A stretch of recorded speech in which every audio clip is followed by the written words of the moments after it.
François Pot, vous êtes aussi président de Porelia. C'est pour ça que vous êtes là. Porelia est un groupement de producteurs de porc breton qui a décidé de s'unir avec 4 autres groupements, Aveltis, Prestor, Triscalia et Cyproport, pour proposer une nouvelle offre collective sur le marché du porc. Pourquoi cette union, François Pot ?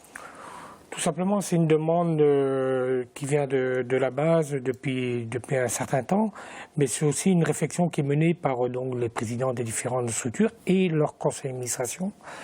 Il est vrai que plus on massifiera notre offre, plus elle pèsera sur le marché et on pourra peser éventuellement sur les prix. Pourquoi ça n'avait pas été fait avant? Vous disiez que ça faisait longtemps que c'était dans les tuyaux. Oui. Déjà, c'est un projet qui est en cours, qui est bien avancé. C'est comme un marathon. C'est quand on arrive à la ligne d'arrivée que les affaires sont conclues.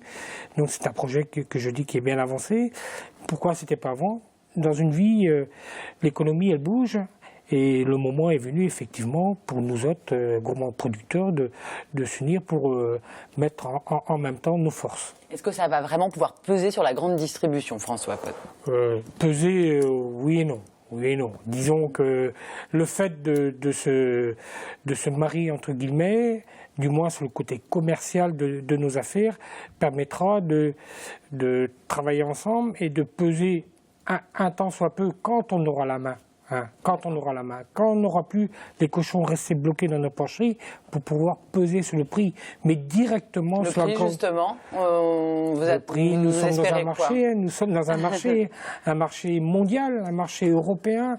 On ne peut pas être déconnecté de nos concurrents européens que sont les Allemands, les Espagnols. On ne peut pas être déconnecté, sinon, effectivement, nos cochons restent dans les porcheries et c'est ce que nous vivons depuis déjà 6-7 mois. Il y a beaucoup de groupements de producteurs de porc en France, dans le Grand Ouest. Je ne sais pas si vous avez un nombre en tête, mais est-ce que dans l'idée, vous allez continuer à vous marier, entre guillemets, vous utilisiez le terme avec d'autres?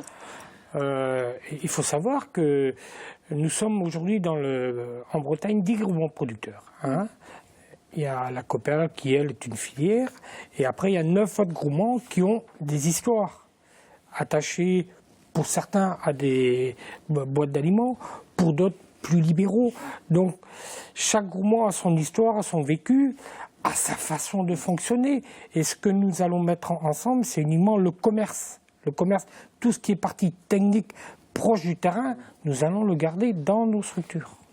Stéphane Le Foll a salué l'initiative de ce groupement, François Pot. Est-ce que vous attendez un coup de pouce des pouvoirs publics dans cette démarche? Nous attendons un coup de pouce, comme je le disais, des pouvoirs publics sur les mentions d'origine, sur les distorsions sociales, fiscales, environnementales en Europe, sur la réouverture des frontières et les Russes pour nourrir le peuple russe et permettre à nous autres, à nos industriels, de valoriser un peu mieux la viande de porc. Et forcément, ça reviendra chez les producteurs.